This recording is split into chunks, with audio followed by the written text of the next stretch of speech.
السلام عليكم صبايا، كيفكم؟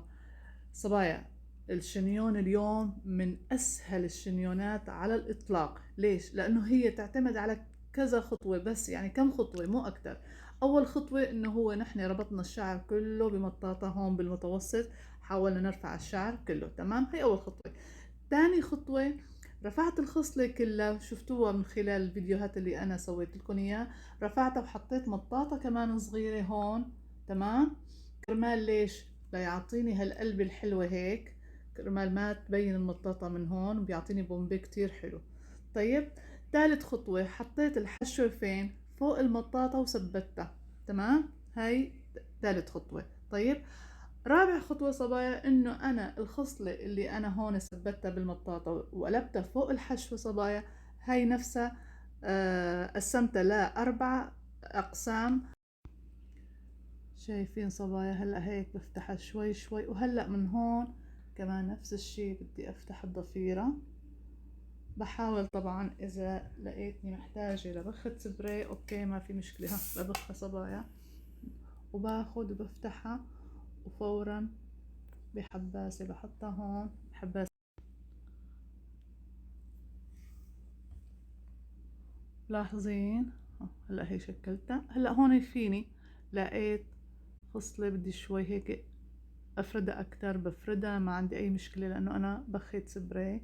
نفس الشي هون بضلني بهتم فيها وبظبطها صبايا وببخها، تمام.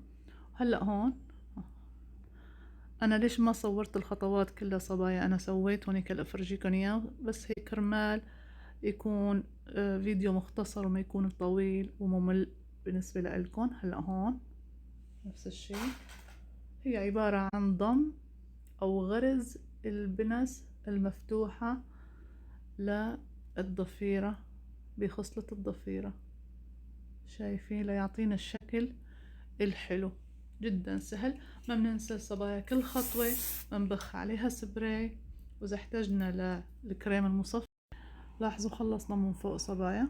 هلأ نفس الشي هون الضفيرة اللي وراها، طبعا هاي جميلة كرمال بفتحها. وأنا عم بفتحها صبايا مباشرة بضم البنسة. طبعا هاي لا كتير كبيرة، راح أبدلها بأصغر. لاحظين صعوبة الحشوات الجاهزة؟ بينما لو الصوف ما كانت هيك. طبعا أنا بقصد الحشوات الجاهزة صبايا، هاي اللي بتيجي هيك جاهزة، هاي هي اللي أنا حطيت لها إياها.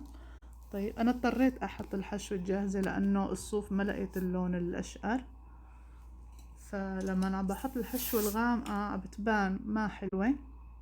دائما بدنا نختار الحشوات اللي هن للون قريبين للون الشعر. صبايا خلصنا.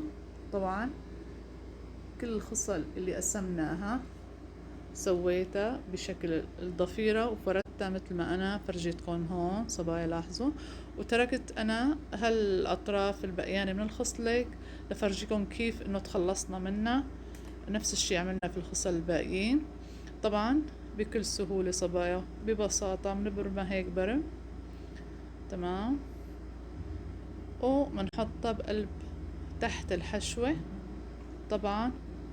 وبسندها أنا لأنه عم بصور، بسندها ببنسة طبعا مفتوحة، يعني احنا البنسة المسكرة مو المفتوحة عفوا، وبغرزها بقلبها. ممكن احط وحدة تنتين ما في اي مشكلة، فينا بكل سهولة نتخلص من الاطراف. ممكن احط وحدة تانية.